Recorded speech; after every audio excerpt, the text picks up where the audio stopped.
Jogging కి వేళాయరా, ప్రకృతిలోకి పయనమవ్వరా. పూర్తి వివరాలకు చదవండి రేపటి సాక్షి హైదరాబాద్ ఎడిషన్. బిఆర్ నాయుడు టీడీపీకి వెట్టి చాకిరీ చేశారు కాబట్టే ఆయన టీటీడీ చైర్మన్ చేశారన్నారు మాజీ మంత్రి అంబటి రాంబాబు.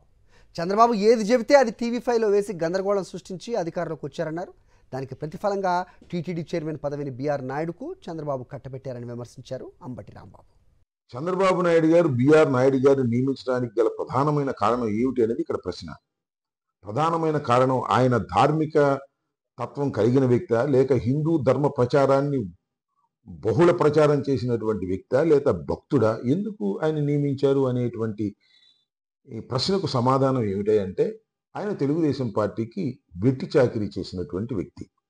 తెలుగుదేశం పార్టీ ఏది చెబితే అది టీవీ5లో వేసి గందరగోళాలు సృష్టించి వైఎస్ఆర్ కాంగ్రెస్ పార్టీ నాయకుల మీద విషపూరితమైన ప్రచారం చేసి చంద్రబాబు నాయుడు గారు అధికారంలోకి రావడానికి తన సర్వశక్తులు టీవీ5 ద్వారా ఉపయోగించారు. కాబట్టి దానికి ప్రతిఫలంగా, దానికి దక్షిణగా చంద్రబాబు నాయుడు గారు బిఆర్ నాయుడు గారిని నియమించారు తప్ప మరొక అంశమే కాదు. అలాంటి బిఆర్ నాయుడు గారు ఒక మంచి నిర్ణయాలు తీసుకుంటారు అని అనుకోవడం మన పొరపాటు.